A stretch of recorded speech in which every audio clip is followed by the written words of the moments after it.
Hi there, welcome to Boxing Deep Dive. I'm Lyndon Hosking, and as always, it's great to have you along for another episode of Classic Fights. And we've got a very interesting fight, if I can spit that out, or a really interesting fight for this one. I'm going to bring in my co-host with no further notice. It is the one and only Grant Tazzy Brown and Mike Altamura. How are we, guys? Good, thanks, Lyndon. That's good. Now, yeah, Mike, I'm excited for this week. I bet you are. It was my pick. Yeah, well, I was going to say, you look like you're at a train station there, are you, Mike? You're all good to go there, mate? I'm good. I'm good to go. I just have a meeting in town still. So all right. Cool. I pulled over, made sure we can record, make sure the audio is all good. Good stuff, mate. Now, this week's fight, I must admit, when you said about it, because it was actually 2 weeks ago, we missed last week, and apologies if you did tune in to watch us this week. A few different issues have come up, but we're back this week. And Mike, as I said, I think when you announced who you were going to pick, I must admit I wasn't familiar with the fight, but I have become familiar with it after doing the highlights of it. And what a great fight we got. Who have you got this week? Yeah, absolutely. So we're going back to, of course, late 70s, October 12, 1978.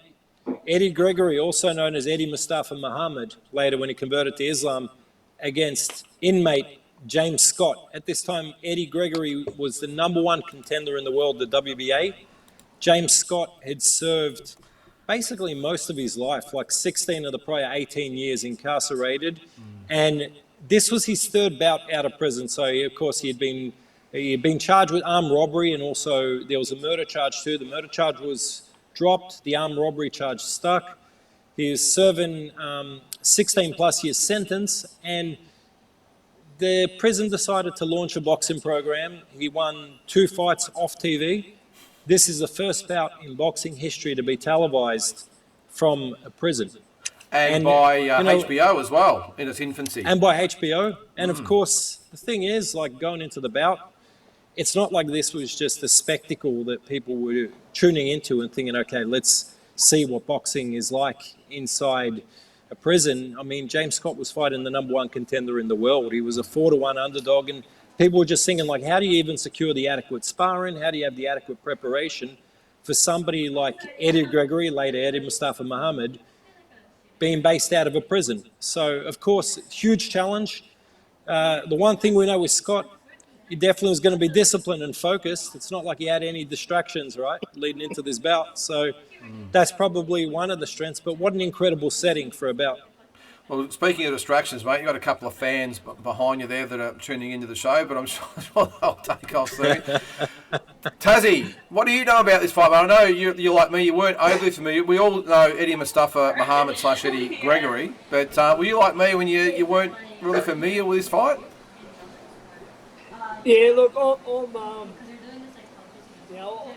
I claim to be a boxing historian, and I'm pretty good at what I do. But Mike's got me with this one. I didn't really know anything about this, and Mike Altamura just shows everyone that he knows it all. He's researched things that you wouldn't dream of researching in boxing, and he knows a lot of things that people don't, as I said, and he's really brought this one up, and it caught me a bit off guard because I don't really have a lot about this, and it's look, credit to Mike for pulling up a really interesting fight, and and it's great for the people because we try to educate people on this show, mate. This was a huge fight in prison, so unbelievable to think that it actually happened by HBO was just mind-boggling. Yeah, well, as I said, they were in the infancy HBO. It's one of their first shows they did. But, Mike, in hindsight, I was obviously familiar with Eddie Mustafa Muhammad or Eddie Gregory. I knew of James Scott, but I knew they fought, but I wasn't aware of the circumstances. So I think you said Scott had 2 fights in the prison before this, but this was the first actual, main event televised fight, wasn't it? Yeah, correct. So, like I said, first ever televised bout from prison in boxing history, but this was really a monumental step up. Like, he had scored a few significant victories on the way up. He actually, during his time where he wasn't incarcerated, he'd moved to Miami, Florida. He was being looked over by Angelo Dundee's brother, Chris Dundee. and he was a very promising contender. He was ranked top 10 in the world. Of course, he went back inside, lost his ratings, and this was his chance to get back, but people really weren't sure what to expect. Like Eddie Mustafa Muhammad, Eddie Gregory was a proven commodity, whereas James Scott wasn't at that time. And like I said, the whole thought of just how can you adequately prepare for a professional bout against one of the best fighters in the world, the number one contender, being incarcerated. It's an incredible thought. I think HBO did a great job profiling both guys, and one of my favorite things was probably Eddie Mustafa Muhammad's pre-fight interview, where they're like, how are you feeling? And he's like, well, I've done a little bit of time myself, so it's like coming back home. Well, I've actually got that. I've actually got that clip in a minute. I'll show you. But it's amazing, isn't it? Like, Mike, he had a 29-3-1 record. He was WBA number one challenger. He had wins over Benny Briscoe, Matthew Saad Muhammad, who would go on to win the WBC title, of course, and had lost to Victor Galindez in I think the year before this for the WBA title. So it wasn't like they've just brought in anyone for this fight. Eddie Gregory was, as it says, the number one challenger. So it wasn't like they just picked anyone to come in and give this guy a fight, was it?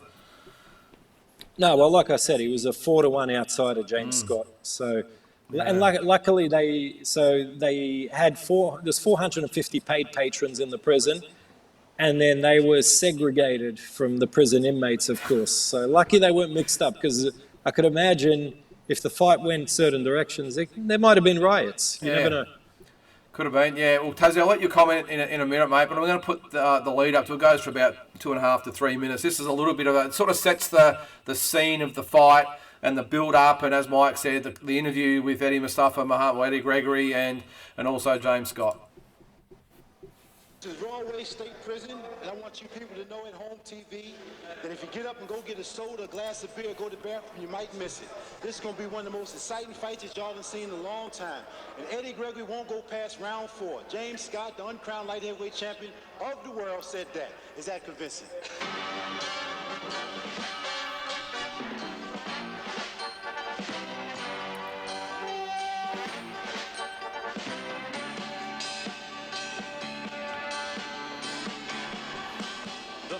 Just heard is James Scott, and this is his home, Rawway State Prison, the maximum security prison in Woodbridge, New Jersey.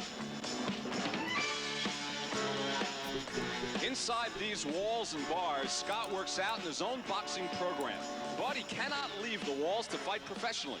So for the first time in boxing history, an inmate is fighting a professional fight inside a prison. As HBO Sports presents Boxing Behind Bars, the main event, inmate James Scott versus the #1 contender for the light heavyweight crown, Eddie Gregory. James Scott, the spearhead of Rawway's boxing program, is a prison celebrity, a role he's comfortable with. While he seems to inspire as much envy as admiration in other inmates, prison officials feel his effect is beneficial. I don't think he did that. I think that it's just another expression of a person's desire to do something constructive while in jail, and I think that's what James Scott is doing. A new surrounding. I had never been in prison before, and I was forced to do what anybody else had to do, survive. Did you actually learn how to fight in prison? Yes. What circumstances? When? Okay, I got my first pair of gloves when I was 10 years old.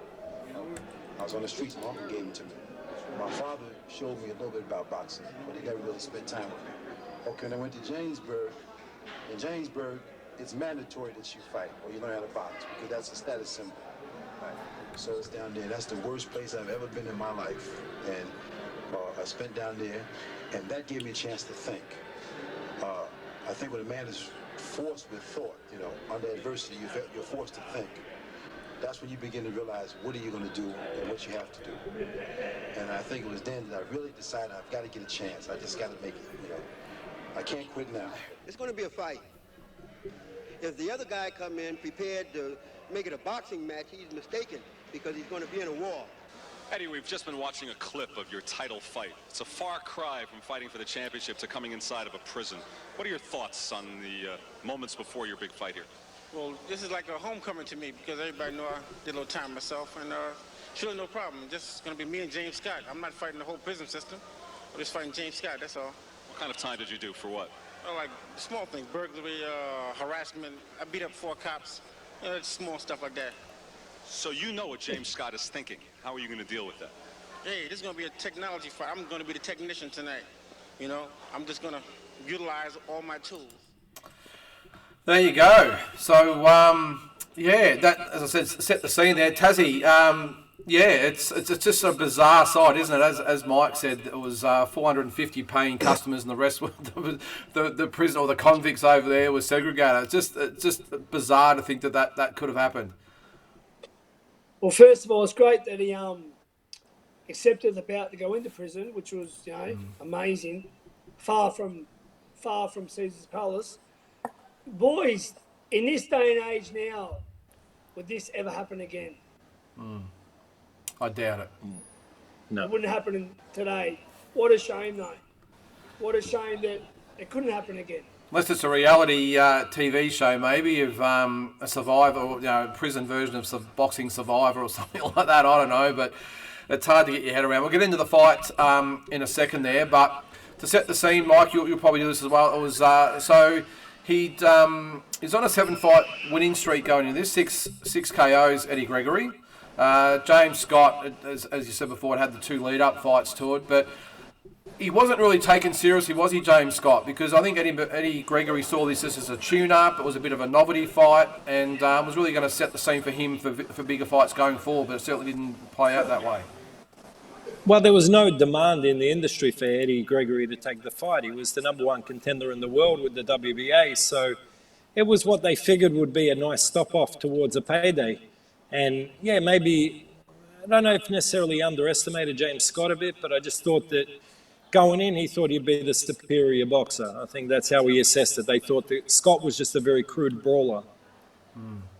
Yeah, no, he certainly was. And if you watch the highlights here when it starts, James Scott, he was a bit of a beast. If you watch here, Tassie, he just comes out swinging. He was so strong and hard. But it was surprising because Eddie Gregory here was a very good fighter. He'd obviously go on to bigger and better things after this. But leading up this, he had a great record. I hope Scott's trainer got some front teeth because that was the way they bred him back then, I suppose, wasn't it? The trainers. Look, he's a stereotype boxing trainer, isn't he? But yeah, it's amazing. But so, Mike, with this one, so obviously we'll get to the result in a second. But you can see there, 28-3. I actually thought it was 29-3 and one with 24. No, it was KOs. 29. There was one fight that had gone unrecorded. Oh, okay. Yep. So 12-0-1 for James Scott. And as I said, I'm still trying to get over the fact these guys are fighting in a state penitentiary. But it's funny here because it must have been the thing back in the days that Eddie Gregory said he'd obviously done time. A future opponent in Dwight Braxton / Dwight Muhammad Kawi had also been in this same prison as well. I think it was just a thing of the 70s amongst these fighters. It shows you where they were born and bred out of and what they had to overcome to forge a better life moving forward. So, yeah, I mean, you see here early, Gregory doesn't seem too deterred. He's boxing well, moving quite well, trying to get his range, get his jab. And James Scott looks a bit tight, which, given the occasion, it would make sense that he would be a little bit tight. Yeah, no, for sure. I remember, quick story, Tassie, I remember we used to go up and spar at the prisons in Castlemaine. I remember as kids we'd spar the inmates. And we had a local guy. Now I won't say his name because he might hunt me down. But he was the prison champion and the big name and everything like that. And they had a fight in prison, Castlemaine prison, a proper fight, a kickboxing fight. And the poor bugger, well I won't say poor bugger because he's in there for murder, I think. Ended up getting knocked out in the first round. So I think his street cred might have taken a big hit there, Tassie. So you can imagine the pressure that James Scott would have been under. Yeah, I heard a lot of they've done a lot of boxing things. I know a lot of guys went in and sparred and done stuff with inmates, and that was, I think, really good back then. I think I heard a lot of guys in Melbourne done that. A few guys I know, back in the day. I think even Lester and Barry Michaels went in there, and So I mean, it's it's. I mean, look, especially back in them days. I mean, boxing's changed a bit, as in you don't have to be from the streets or from a poor family to take up boxing. Back in the day, it was more like that. It was you're from the streets, like a Jeff Fenech story, Lester Ellis, Mike Tyson, the Reuben Hurricane Carter. I mean, these days, guys are painting their nails and everything these days. I mean, like it's and doing ballet, mate. It took the stigma off being a tough street guy now. You don't have to be that. So I mean, I'm not saying it's a bad thing, but it's a bit different. Yeah. Now, Mike, after this fight, it was it was a big fight, obviously, for James Scott, but it ended up turning a little bit tragic for him, didn't it? Because the WBA, who had backed him and allowed him to be ranked in the top 10, and obviously was probably the mandatory challenger after this one, but it never happened for him, did it? Because they backtracked a little bit, they got cold feet, and they actually took him out of the rankings, which pretty much ended his career. Yeah, well, I think it took I'm not going to say it took the hunger out of him, it took the heart out of him a little bit. Yeah. I think that, he beat the best fighters in the world. This is the starting point of it. He beat Yaqui Lopez, who was an outstanding talent in multiple times, I think 4-time world title challenger. He beat Jerry Celestine. And, I mean, he was number 1 contender in the world, or number 2, set to fight Marvin Johnston for the vacant world title, and then they voted, WBA at their convention with pressure voted 60-1 against giving him the opportunity because they didn't want their world championship going to an inmate. But realistically, they shouldn't have rated him then.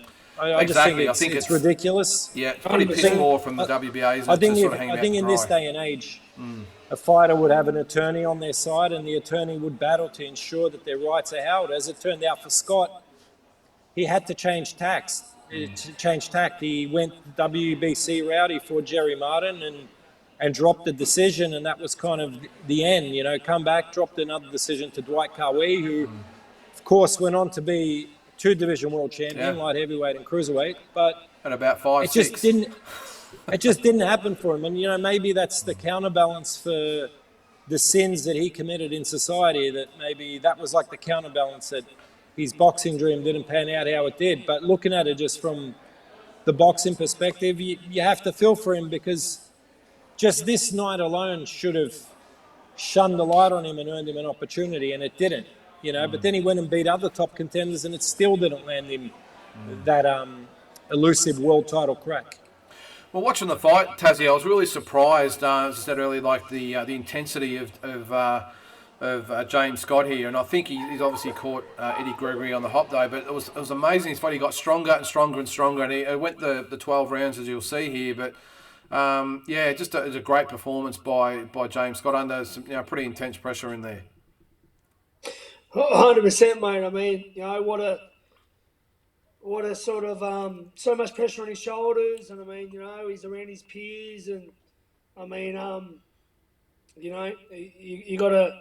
People, you got to save you got to keep your reputation over there, and I mean, a lot of pressure on him. So he wanted to win. He would have died in the ring, to get this victory. I mean, nothing would have stopped him because he's in a different environment. So it was more than just a fight for him, I believe. Yeah, and Mike, it might have been the first instance of almost a bit of cancel culture back then, wasn't it? That the WBA strung him along. We just spoke about it, strung him along to get him ranked in the top 2, and then hung him out to dry when I suppose the right thing to do is to not have a convicted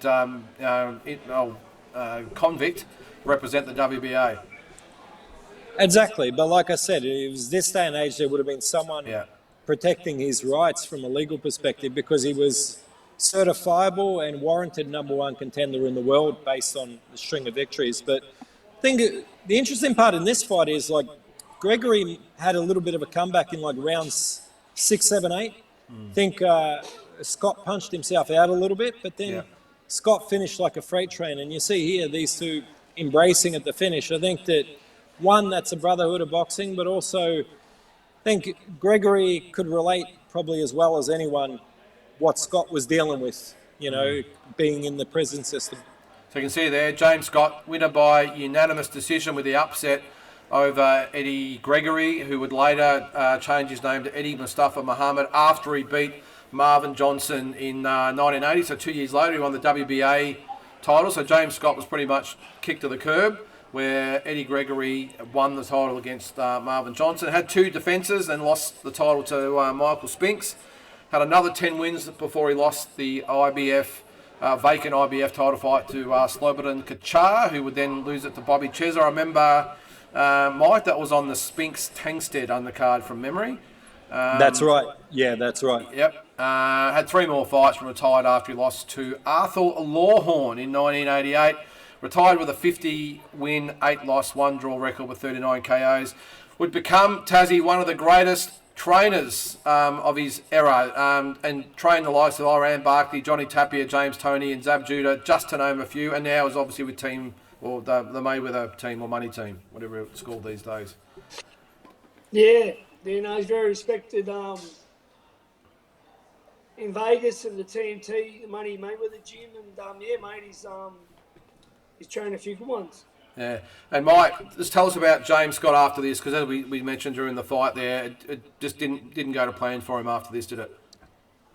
Yeah, well, like we said, he continued. He was featured on HBO prominently, secured those wins to earn him the #1 spot in the WBA. Victor Galindez was the WBA champion, opted to duck out of fighting Marvin Johnson. The WBA, in turn, stripped him, ordered Johnson and Scott, then under pressure went to a vote, voted 60-1 against Scott being permitted to challenge for their title, dropped him from the rankings, reinstated Galindez as champion. Galindez fought Johnson, got knocked out, and literally changed the future of boxing. Changed the face of boxing history, because then it forced Scott's hand. You got to remember, this is an era where there was only 2 recognisable world titles. So if he's handcuffed by the WBA, he went after Jerry Martin, who was the #1 contender in the WBC. And on a good night, he could beat Martin. But I just think that the sizzle wasn't there for him anymore, which I understand. When you've gone and earned it, Lyndon, you're an Olympian. Imagine you earn your spot, you qualify for the Olympics, and then you get told you have to go back through qualifying again to earn that spot you already earned. Which almost happened to me, by the way, but that's another story. Well, then you understand. So it's extremely deflating, and I can see why Scott never was the same fighter after that ruling. Well, he went 5-0 after this fight, and then, as you said, lost to Jerry Martin, who in turn, I think, lost to Eddie Gregory as well, didn't he? I think, which Correct. got him the ranking. Final fight was against Dwight Braxton, who then changed his name to Dwight Muhammad Kawi, who would then go on to memorable fights with Michael Spinks, Evander Holyfield and Leon Spinks, and you name it, he fought them all. And I think he was, how tall was he, Mike? About 5'6", 5'7"? He was short. Kawi, fight like 5'6.5". Yeah, there wasn't much of him. Literally the Camden Buzzsaw. Yeah, that's right. And he retired in 1981 after the loss to Kawi. Retired with a 19-2-1 record, 10 KOs. And unfortunately died in 2018 of dementia. But it's a tragic story. Look, it's a good story, but it's a tragic story. It's good in that he was a trailblazer for this type of event, I suppose, and got his opportunity for it. It's a little bit sad the way it turned out for him, but it would have been better in this than to have the Ruben Hurricane Carter situation where his career was just completely taken away from him.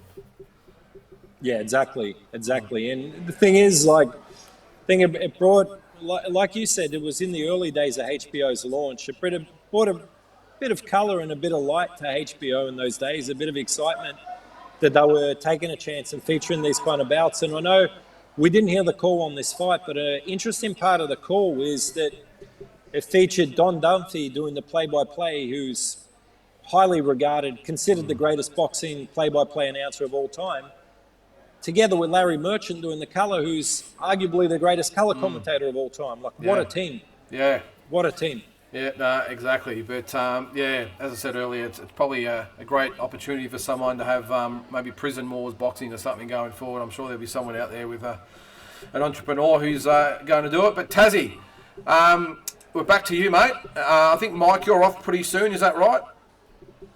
Yeah, correct. 2 weeks. 2 weeks. So, Tassie, we want to give you this week, and I think, Mike, if you're still around, we'll do the one. You might not be there. But either way, Tassie, you've got that glint in your eye. I think you're pretty happy with the selection. Who have you got?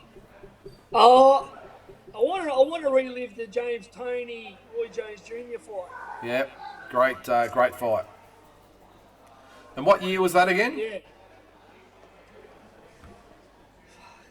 90-something. Yeah, Mike, you'd know. 99, was it? Which fight? I didn't catch the fight. James Toney and Roy Jones Jr. 1994. 94, It was, okay. from memory, November 1994. There you go. That's why it pays to have a boxing encyclopedia on the show, Tassie. I wouldn't mind going back to that one. I mean, Okay. It was James Toney. I loved him. Great fighter. And Roy Jones, he beat Hopkins for the title and then was going up and, we really didn't know where he was at the time. And I reckon it's a good one. I mean, They both went on still after they fought and done great things. So, two really, really good fighters of the of all time, but of the 90s, James Toney, arguably one of the best offensive fighters of all time, and Roy Jones Jr. just on his day, no one could do what he could do really. Yeah. So it'd be good. Just brilliant. All good. All right, Michael. Hopefully we've got you for that next week and maybe the one after, maybe not, but at least we've got you for next week, mate. So looking forward to that one. So that was Eddie Gregory up against James Scott. I won't say it was probably a classic fight as such, but a classic situation of a fight. It was amazing. Good one, Mike. Yeah. Good history lesson. And we should have Peter Maniatis back next week to have some input as well. So looking forward to that as well. So who's that? Peter will be back next week, mate. Who?